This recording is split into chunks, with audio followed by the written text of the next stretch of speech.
పూర్వం గంగా నదీ తీరంలో ఒక మహర్షి తపస్సు చేస్తూ నివసించేవారు. ఒకరోజు ఆయన నదిలో నిలబడి జపం చేస్తున్నారు. ఒక గ్రద్ద ఒక ఎలుకను పట్టుకొని ఆయన వైపుగా ఎగురుకుంటూ వస్తుంది. అనుకోకుండా ఆ గ్రద్ద ఎలుకను జారవేస్తుంది. ఆ ఎలుక ఆ మహర్షి తలపై పడుతుంది.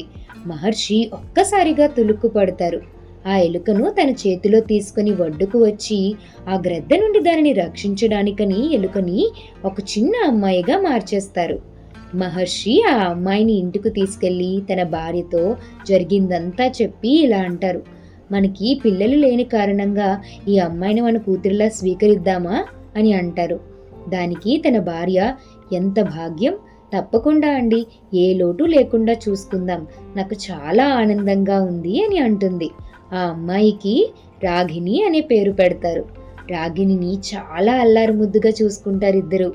అమ్మ గారాబం, నాన్న మంచి చెడ్డలు, సంప్రదాయాలు, విలువల మధ్యలో రాగిణికి 20 ఏళ్ళు నిండిపోతాయి. ఒకరోజు మహర్షి తన భార్యతో ఇలా అంటాడు: మన రాగిణికి పెళ్లి వయసు వచ్చింది, తనని ఒకరి చేతిలో పెట్టక తప్పదు అని.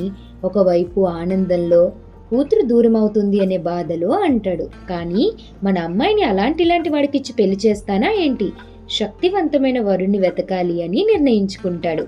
తన మంత్రశక్తిని ఉపయోగించి జపం చేసి సూర్యుడిని పిలుస్తాడు. సూర్యుడు మహర్షి కూతురిని వివాహం చేసుకోవడానికి ఒప్పుకుంటాడు. కానీ రాగిణి సూర్యుడు చాలా వేడిగా మరియు ప్రకాశవంతంగా ఉన్నాడు, నేను చేసుకోను నాన్నగారు అని నిరాకరిస్తుంది. మహర్షి మళ్ళీ ధ్యానం చేసి ఈసారి మేఘాన్ని పిలుస్తాడు. మేఘం కూడా మహర్షి కూతురిని వివాహం చేసుకోవడానికి ఒప్పుకుంటాడు. కానీ రాగిణి అతనంత నల్లగా చీకటిగా ఉన్నాడు, నాకు తన్ని పెళ్లి చేసుకోవడం ఇష్టం లేదు నాన్నగారు అని నిరాకరిస్తుంది. కుట్టి ఫ్రెండ్స్, ఏంటి కథ పూర్తవకుండా కుట్టి వచ్చింది అనుకుంటున్నారా? మరి కథలో సస్పెన్స్ ఉండాలి కదా. మన రాగిణి ఎవరిని పెళ్లి చేసుకుంటుంది అని మీరు అనుకుంటున్నారో కామెంట్ సెక్షన్లో కామెంట్ చేసి చెప్పండి. మరి పార్ట్ 2 చూడాలి అనుకుంటే మన కుట్టి కథల యూట్యూబ్ ఛానల్ని సబ్స్క్రైబ్ చేసేయండి. పార్ట్ 2తో మీ కుట్టి త్వరలోనే మళ్ళీ మీ ముందుకు వస్తుంది.